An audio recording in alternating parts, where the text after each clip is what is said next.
Good morning mga katsara! So, for today's mini vlog, mag-assemble ta sa atong order na kusog. So, yun ani.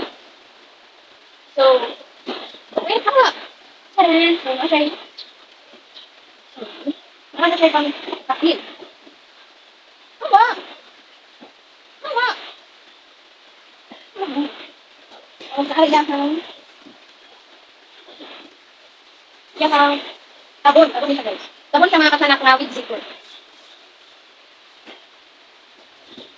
Para, Isa! Nahihirapan parot i-assemble, dumagdag pa tong little tiyanak, ang kukulit. Buti na lang hindi nabasa yung cover, at nung sinubukan na nga natin, abay hindi nagkasya sa unang ginawa ko, kaya ngayon uulit tayo sa umpisa. Kasi naman hindi ko sinunod yung guidelines, kasi gusto ko yung mahaba. Tapos dun sa guidelines, yung maliliit pala yung gagamitin. Kaya yan, nagpatulong na ako kay Eljon.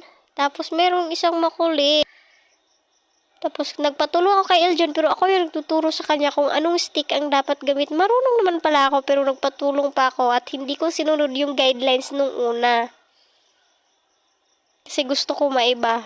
Kaya yan, uulit sa una. Tatanggalin na naman natin yan. Yan yung una kong ginawa. O diba, makita nyo na mahahaba yung stick na ginamit ko. Pang stand pala yung stick na mahaba. Tapos ginanyan ko. Kaya ngayon uulit tayo. Bisi-bisihan nga si Eljon dyan sa pagbabasa ng guidelines kung ano ba talaga ang tamang paggamit. Kaya inintindi niya muna talaga ng maayos habang ako busy din sa lalagay ng mga stick. So, dyan pala dapat yung mahahaba. Tapos, ganyan. O, ang taba ng utak ko kanina. Halos 1 oras ako dun kanina. Nag-a-assemble ako. Tapos, pag sukat ko dun sa cover, mali pala, hindi kasya ang lampas. Ang laki ng lampas. Kaya, ngayon uulit na naman. Buti na lang dito si Eljon. Tutulungan niya ako kasi mahirap palang mag-assemble na ikaw lang mag-isa. Kasi mga times na mahirap siyang ipasok. So, kailangan ng lakas. So, mas mabuti nang may kasama kapag mag-assemble ng ganito. So, ayan, panibagong mini vlog na naman tayo mga katsanak. And thank you Shopee na naman ulit. Kasi nga sa Shopee lang order ng 590 kasama na yung shipping. 590 ay mga 400 plus to siya sa Shopee. Then yung shipping niya, so 590. Malayo-layo din kasi to sa kaya malaki yung shipping fee. So 590 pero for me worth it siya. Kasi malaki na siya, malaki tapos mahaba. Tapos marami kang damit na mailalagay. Tapos strong din yung mga I don't know kung anong tawag dyan. Strong din siya, hindi siya mabilis mabali. So, kung interesado kayo sa result, just keep watching. At nasugatan nga ang kamay ni Eljon dyan mga katsana kasi yung stick is may part na matutulis.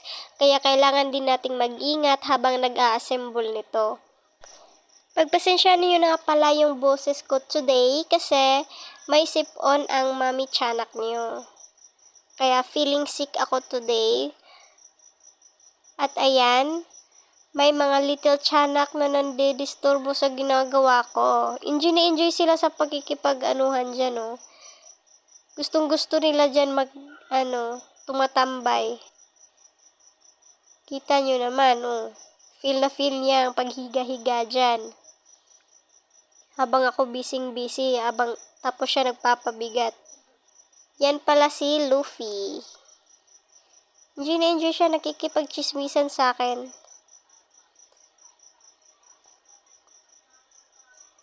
Busy-busyhan nga ako dyan. Muntik na nga pala tong hindi matuloy kasi ika-cancel sana ni Eljon. Nagpaalam na ako sa kanya na nag-order ako ng ganito sa Shopee around 590. So, okay siya. Pero, marami pala siyang order, kaya nagkasabay-sabay nang dumating. Kaya nahirapan kami kung paano magbayad. Kasi nga wala kaming pera, pero may parcel na parating. O, di ba? Walang pera, pero may parcel. So, kaya nga, medyo na i-cancel na lang. Pero, nagsad-sad yung face ko, kaya kinuha na niya. Kinuha na lang niya kasi sabi ko, hindi ko tutupiin yung mga damit hanggat wala yung in-order ko. Kasi paano ko tutupiin yun? Wala din namang lalagyan. Hindi useless lang din. Kasi nga madami kaming mga damit, tapos may mga hinanger pa kami dyan, tapos maalikabok na. So, hindi mo pwedeng suotin kasi maalikabok. Kaya naisipan kong umorder nito kasi nga may cover na siya. Tapos safe siya sa loob, hindi siya madudumihan. Kaya kinuha na niya, tapos natuwa naman siya kasi after na niya, nagandahan siya. Sabi ko, worth it din yung pera kasi nga maganda. Yan, kita nyo naman. Maganda siya. Yung kulay nga pala niyan is maroon yung kulay niyan, hindi red. Ayan, dyan sa gilid, dyan ilalagay yung mga hanger. So, maganda siya guys for me. Yan, happy kami dyan kasi nga maganda yung result. Char! At ito na nga ang finished product mga katsanak! Charan! So, very presentable siya tingnan. Napaka maaliwalas at malinis. Kaya very presentable. Very worth it. So, yan pala ang tutupiin ko lahat. Kasama na yung dyan sa itaas na mga damit, tutupiin ka din yan or ihahanger. Tapos, kung maalikabok is lalabhan natin. Tapos, tsaka natin ilalagay dyan sa loob. Kaya, ayan, ang binuksan ko na. Nagagandahan nga ako dyan. Talagang super worth it. Kaya uumpisa na nating ilagay yung mga damit na tinupi natin. Yung mga damit ni Eljon kasi sabi nga niya, ihahanger daw yung damit niya na panlabas. Kasi nga kung tutupiin mo, tapos wala kaming plancha, kaya yung mga panlabas niya is ihahanger kasi wala kaming plancha mga katsanak. Tapos napansin ko na strong siya kasi nga madaming damit na nilagay pero hindi siya nasira. Puno yung mga lalagyan ng hanger dyan, puno yan. Tapos nafe-feel ko na mabigat na siya kasi nga madami na. Pero hindi pa rin siya nasira. So that means siya capable siya sa ganito. Hindi naman siguro nila ibibenta kung hindi capable, 'di ba?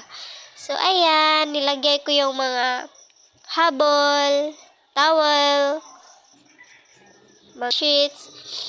Kasi nga kung sa labas ko ilalagay, may mga aso, may mga tiyanak tayo na pwede nilang higaan tapos madudumihan.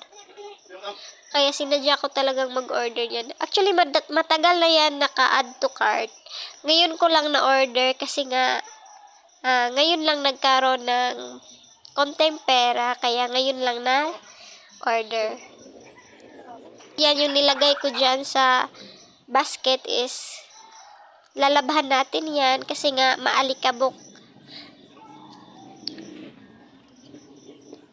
Snack muna tayo kasi nga ang init sa panahon ngayon, super init.